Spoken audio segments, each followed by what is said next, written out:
Today I'll finally be creating and doing one of the most requested videos on my channel, which is going to be a guide to all of my different Rocket League settings. This includes all my different camera settings, all my different gameplay settings and bindings to help create a Rocket League settings tutorial of my personal settings. Again, I'm not saying my settings are the best which you guys can use in the game, but they are the settings which I have personally been using and found success with, managing to get me all the way from being a newbie platinum all the way up to being a grand champion within a few seasons of grinding. If you guys do find this tutorial helpful or just video showing me your settings helpful, please make sure to drop a like and subscribe for more of my Rocket League content. Without further ado, let's go ahead and get straight into the first setting group. So starting off then, the very first setting group which we are going to start off with is going to be audio. Now audio is quite an overlooked setting group in my opinion, but me personally, like many other players in Rocket League, I actually play with very minimal or low audio level.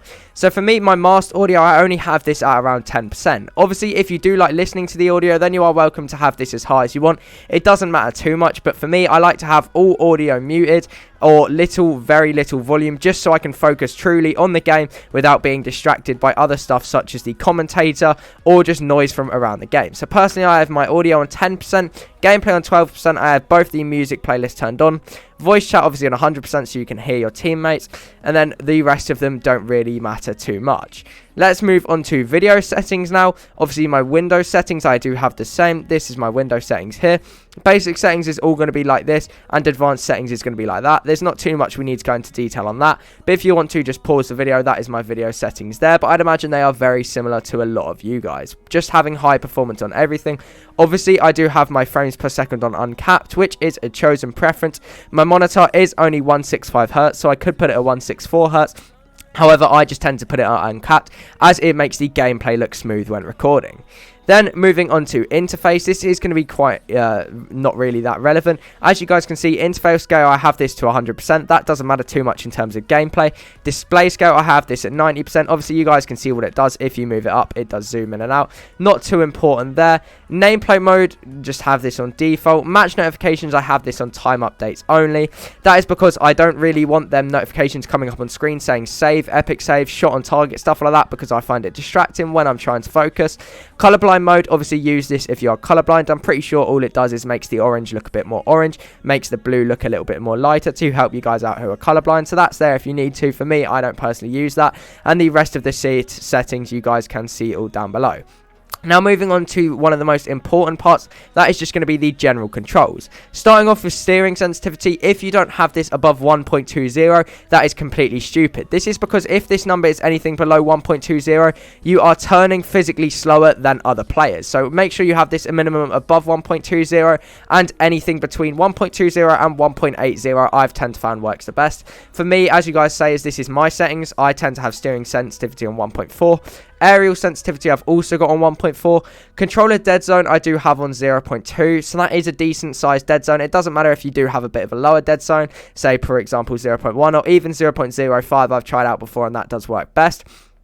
Dodge dead zone is going to be the percent of the joystick, how far you need to move it to the maximum you can in order to do a flip. So for example, for me, I need to move my joystick 80% of the full way I can push it in order to do a flip. So having this any amount between like 6 or just, actually it's all personal preference, but for me 80% I do tend to use works best for me.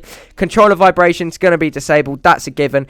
I just personally find it really, really distracting. I think most people do as well. And then I don't personally play on keyboard and mouse, so the mount sensitivity and stuff like that is going to be pretty useless. But again, ball camera mode, I just have this on toggle. I recommend you guys do all have the same. Moving on now to bindings. As you guys can see, I do have custom bindings, but I haven't actually changed that much. I'll just slowly scroll down. Drive forward R2. Obviously, if you guys are on Xbox, that's going to be RT, LT. Joystick's normal, jump is going to be X, boost is going to be circle, which is obviously B on Xbox. Power slide for me, I have that on square. Air roll, I have that on square, however I don't use square for air roll, so I could unbind that, I just have it still there.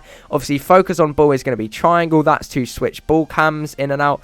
Rear view is going to be R3 if I want to look behind me. Air steer right, air steer left, air pitch up. Now air roll left and air roll right, I do have this on L1 and R1, which on Xbox is going to be LB and RB. For you guys, I would recommend changing it onto these settings, as I find it really effective. And also, when you are playing the game, you only really want to be using one type of air roll. That's the way I've learned to play anyway. So for me personally, I only ever use air roll left. I've learned to play with air roll left, so L1 is the only button I'm going to do. Skip replay, none of this is that important. Scoreboard buttons, none of this is too important once you start getting down here. But as you guys can see, keyboards, I don't do any of that, so them settings are irrelevant. But again, just quickly pause the video or slow the video down if you would like to see. But here is going to be all my different gameplay bindings and settings.